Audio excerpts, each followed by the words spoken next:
Hello and welcome to Unleash Your Superpower, how to tap into your God-given purpose to build a life of extraordinary impact and fulfillment. So as you all know, I created this series because I really believe that each and every single one of us has been gifted with unique skills, talents, experiences, passions for a purpose. And what ends up happening is many of us don't feel worthy, or we have stories that are too painful and hold us back, or we just quite simply don't have the time, or we don't take the time to quiet ourselves and really hear what's already in our heart, which is where our superpower is. And so I created this series as a straight up resource to support you and hopefully inspire you and awaken you to what you actually have access to, which ultimately is God, which ultimately is your creator. Your inventor knows his invention best. And so I encourage you with these videos, please go ahead, absorb the information, take it home with you, and definitely take action. As I've mentioned before with each interview, my interviewees all have a recommended action item. I implore you to take action because talking about it can only go so far. It's only when we move into action that we create the results we want in life. So I'm your host. I'm Katy Suik. I'm a certified professional coach. I've been at it for about 11 years. And I have, in recent days, discovered that my real passion and my real purpose lies in helping others uncover theirs. So helping you uncover your superpower so that you can go out and create the kind of impact and find the kind of fulfillment that you absolutely 100% were created to have.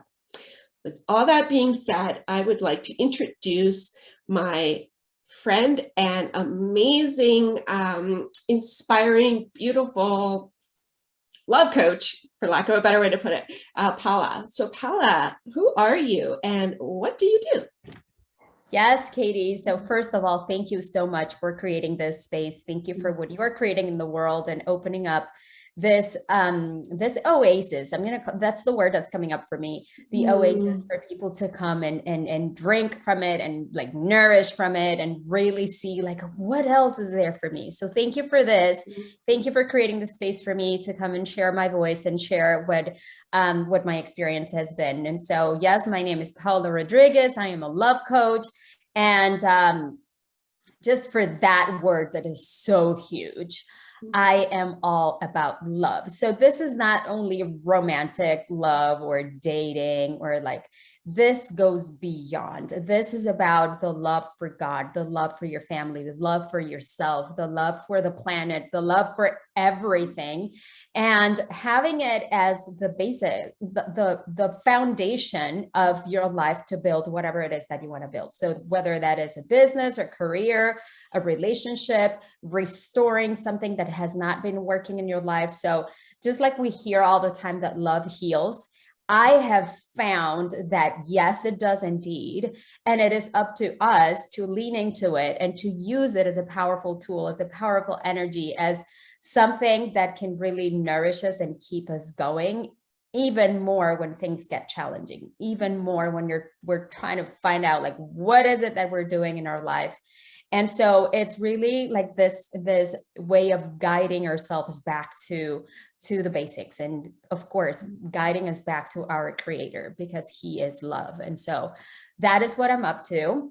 I work with women and really finding what that is that they have within them, the inner beauty, that then expresses into the outer beauty. And of course, those are all the gifts that are given by God. So that is what I'm up to in the world. And that's what lights me up and gets me up in the morning. Woohoo! I love, I love that topic because you're right.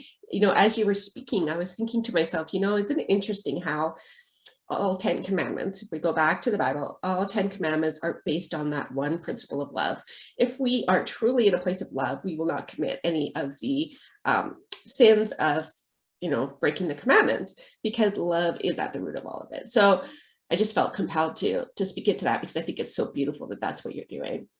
So with all of that being said, clearly your faith matters. Clearly you're a believer. Clearly you're out to just bring your light to the world in the most profound way.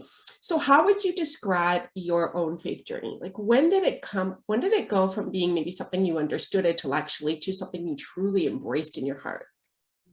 Absolutely. So I grew up in a family where God was always there. Like God was always present. Like they would always talk about God. They would take me to church. I went to Catholic school. So it was like God and the Bible, and like he was always there present in the vocabulary and everything that was taught at home.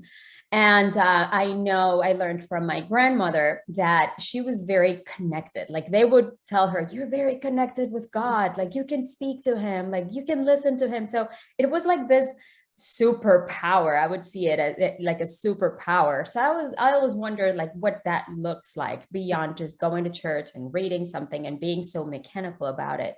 So throughout the years, like I always inquired about like, what is it? Like, what is that connection, or what is that communion with God? And what does it look like to bring it as to be part of my life? Because it got to a point that it was very compartmentalized. It was like faith here, and then business here, and then relationships here. It was like different buckets.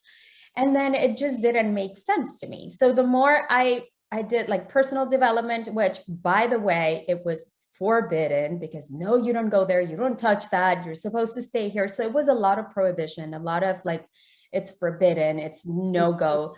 But the more I like dare to inquire and dare to do leadership trainings and all of that, I realized that it's all the same. It's all like really the teachings of God, and it's from a wider, more expansive perspective.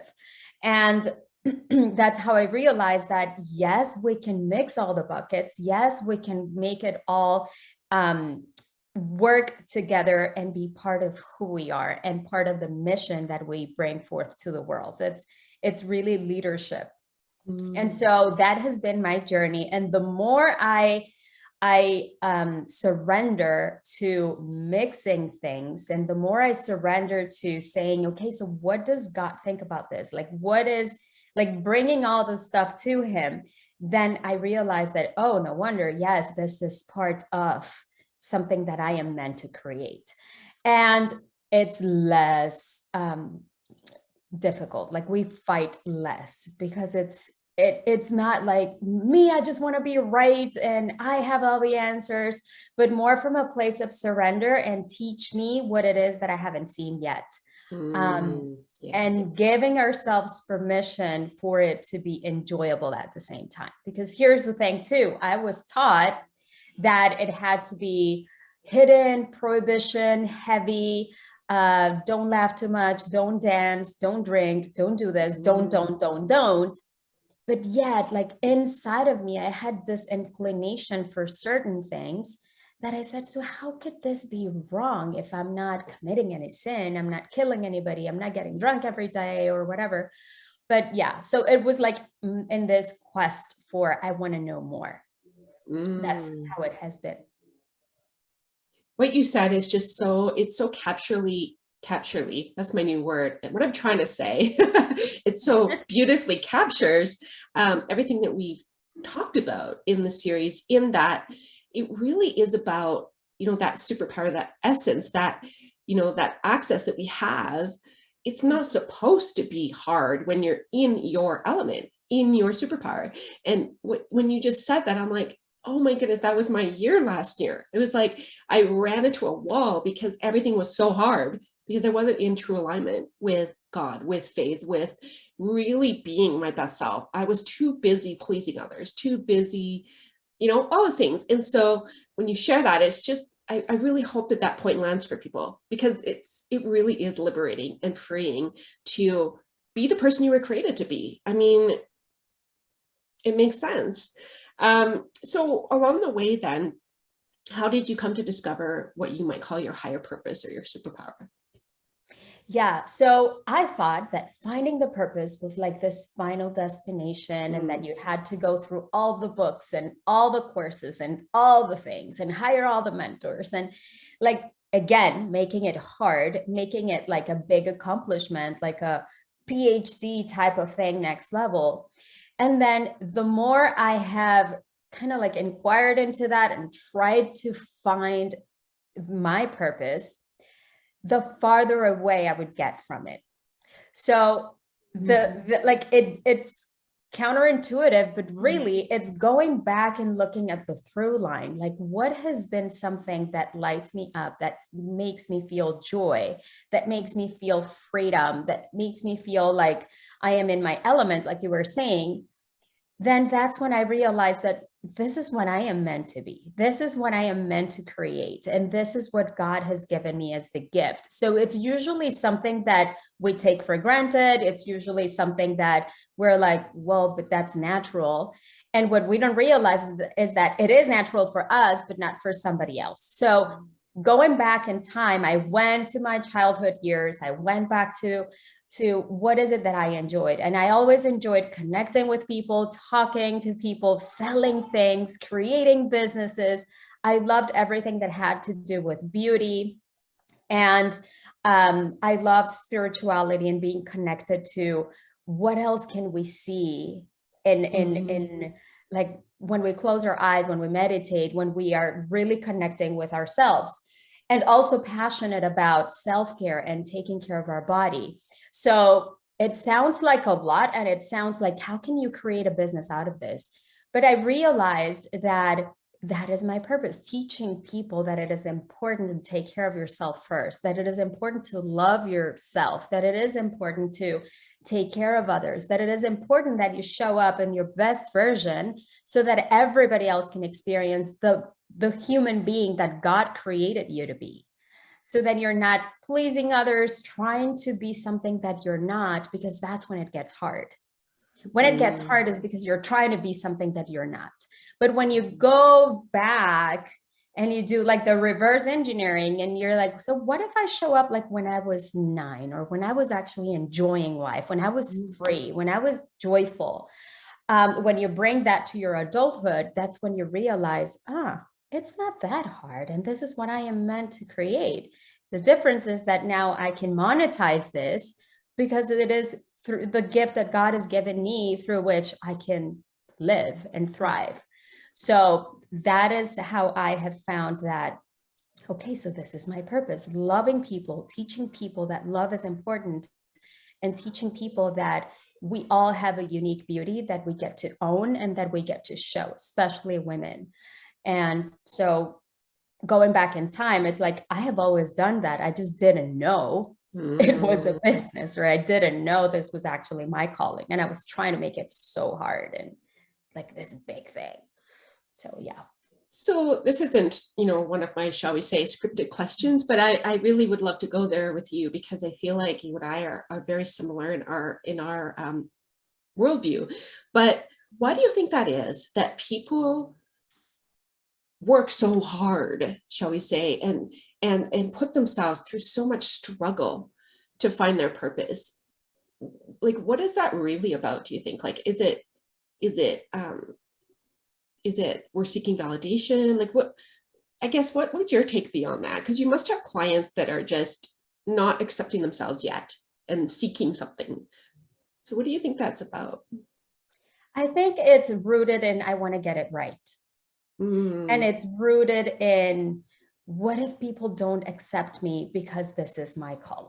And what if this is not enough for the world? So all those limiting beliefs of, I'm not enough, I'm not worthy of being in your circle, or maybe I don't get it right, maybe that's not how it's supposed to be, maybe the should. So all this heaviness, we allow it to come to our life, and we adopt it, and we let life be run by it, instead of saying, okay, so what if I just quiet all of that? And what if I surrender to whatever it is that my creator gave me as my mission? And that should be perfect because he gave it to me. So it's not more, it's not less, it's not whether they accept it or not. It is my mission. It is my given gift. It is my purpose. So there shouldn't be anything lacking or wrong or bad or not enough, or imperfect, or maybe he made a mistake. Like, there is no mistake. The thing is that we don't see the grandeur of it yet. We don't understand how perfectly amazing and well designed that is. We're trying to fit it in the human box. And so that's why we make it hard, because we're like, no, that can't be. Sometimes it's like denial of what it is. Yes, yes.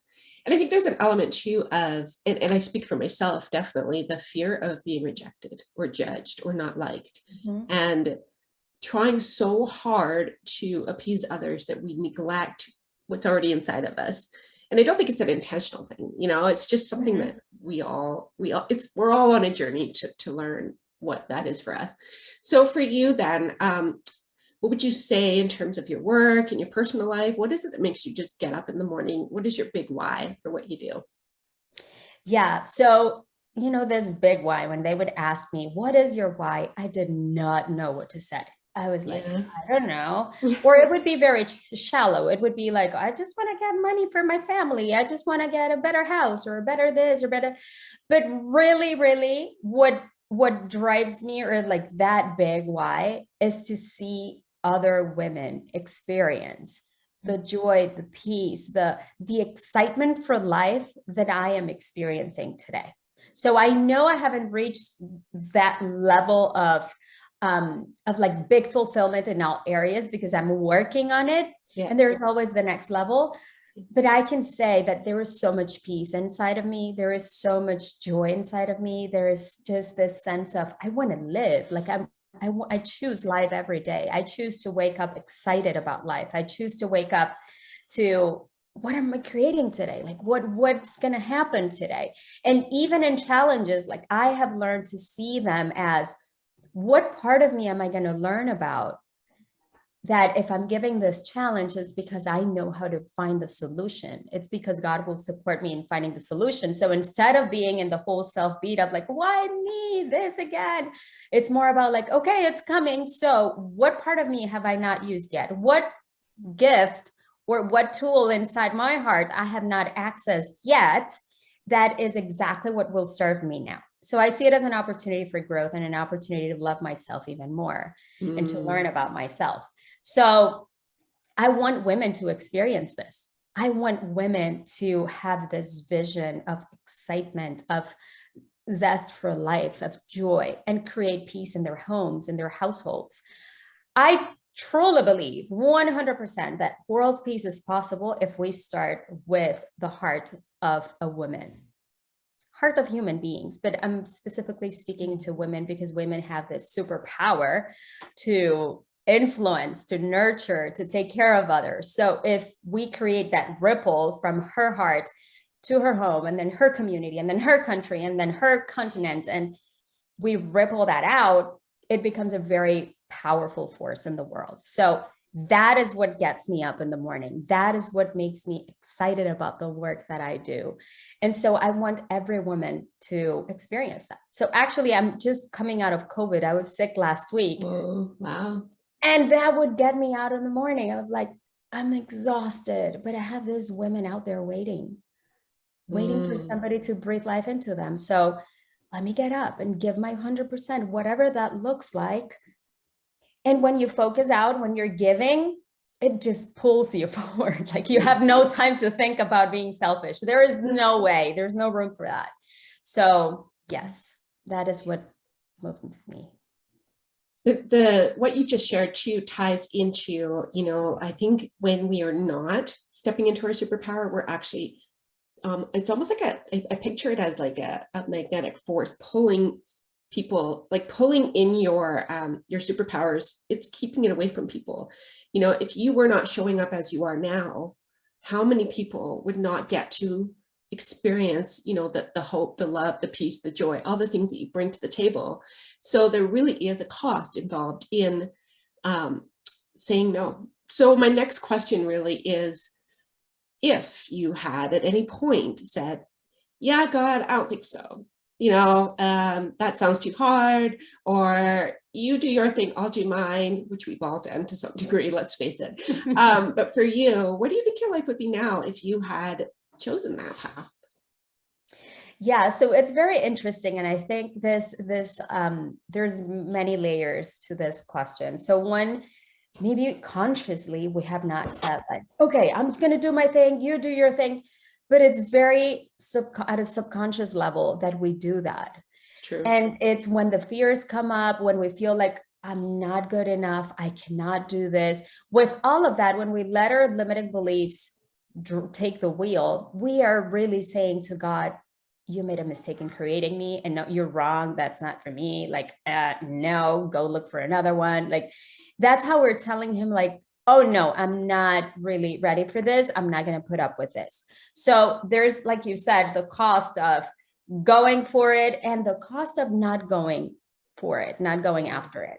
And I have found that fear is what drives you, and it like shows you that you're getting closer to what you're supposed to be creating, supposed to be doing. And so the thing is that when we don't surrender to that, when we say, okay, I'm just going to figure it out on my own, I'm good, there are so many things that you face, so many walls that you hit, and it's painful. At the same time, I believe that everything happens for a reason, in order to guide us back to the first place, to guide us back to the first step and say, okay, I got it. And that can take us years. That can take us months. That can take us all like an entire life journey until we realize, yeah, exactly, you were right. Let me just go back and surrender.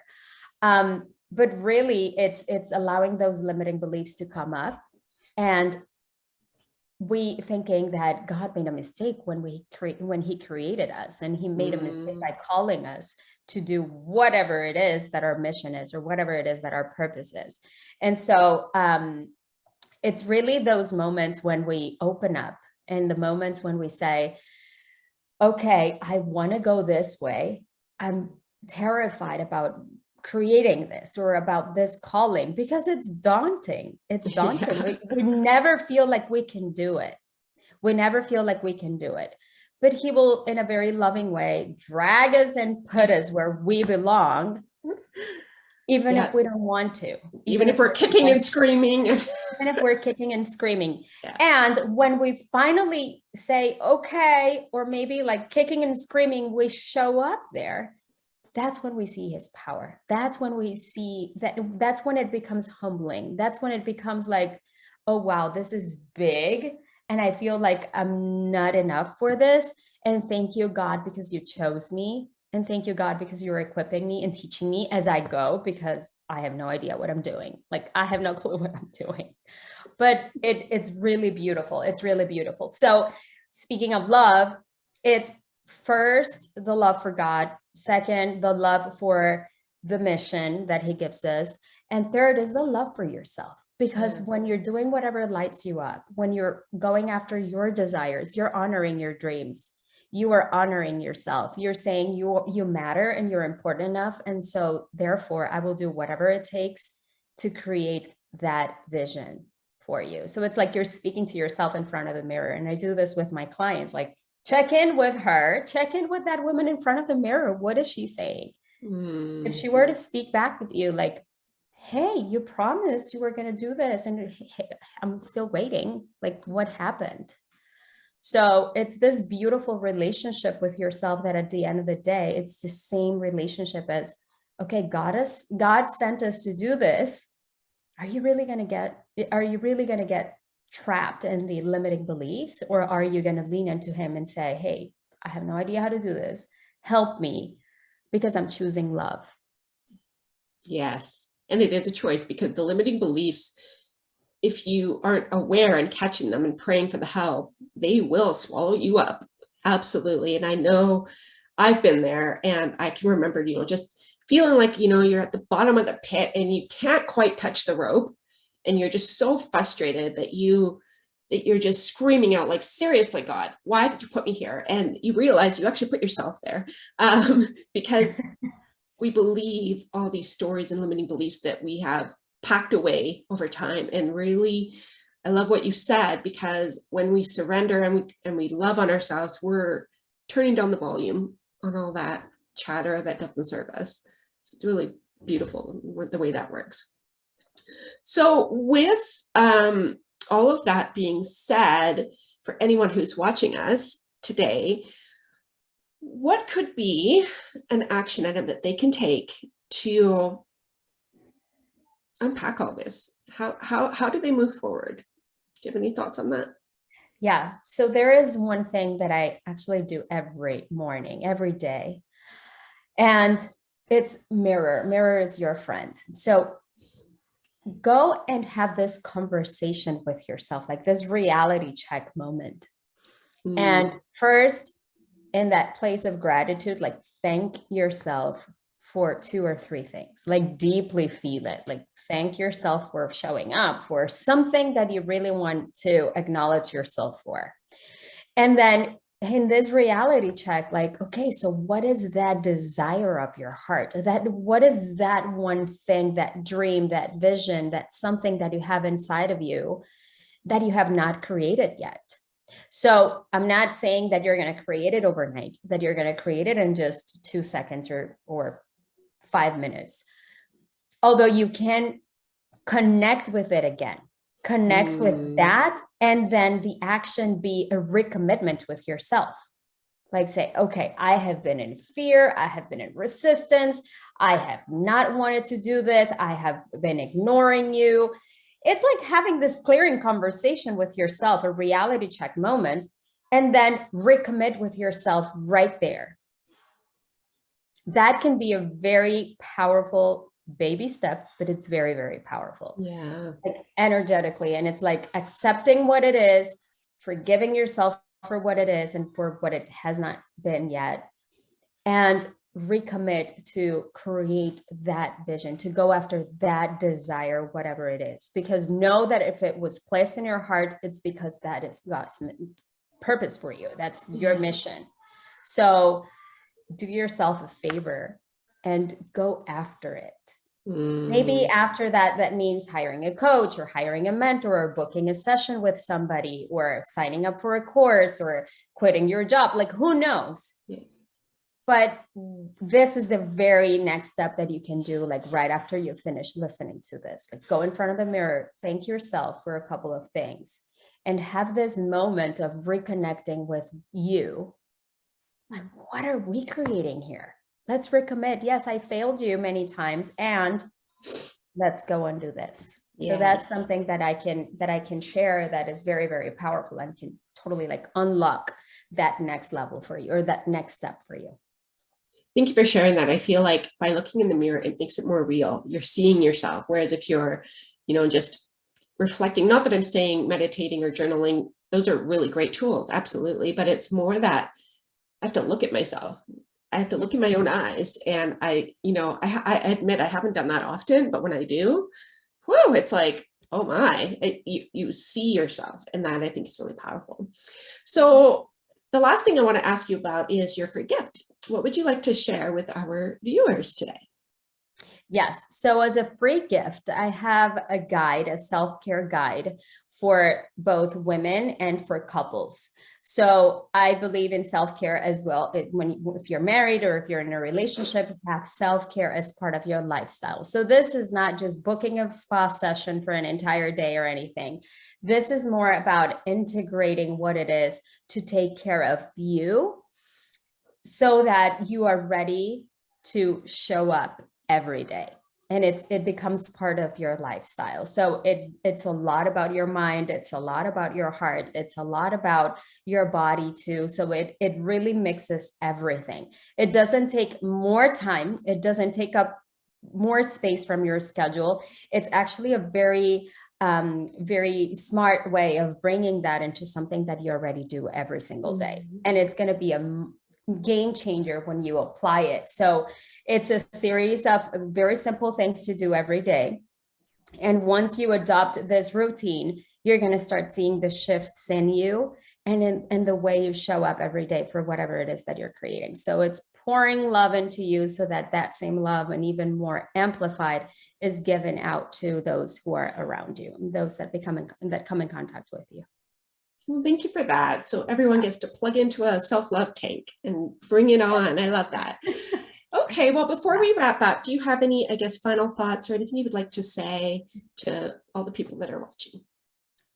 Yeah, so what I can say is surrender to love, surrender to loving yourself, because it sounds selfish sometimes, it sounds cliche sometimes, but the minute you start tasting what love really is about and what loving others really is about, what pouring those high doses of love in your life is about, then you're going to start seeing how your life unfolds. So that's when you understand balance. That's when you understand peace. That's when you understand surrender. That's when you understand like relationships and everything kind of like working and being easier in your life. So do the inner work. Start with that love for yourself. Start with speaking life into you instead of criticism. And then you will see how everything else unfolds. It's like magic. It's like magic. Yeah. So consider self-love as the starting point for everything. Mm. And you'll see how the path will be completely different. Mm. Thank you for saying that. That is so true. So true. It's almost miraculous. And thank you, Pella, for your energy, your love, your wisdom. You have certainly lightened my heart today, and I know you will have done the same for many others. So thank you. And I just really appreciate you being here for our audience. Yeah, you're welcome. Thank you so much. Thank you again for having me. And reach out if you ever need anything. I am all ears, all eyes, and my heart is this big to hold more and more and more and more people. So yes, thank you. I love that.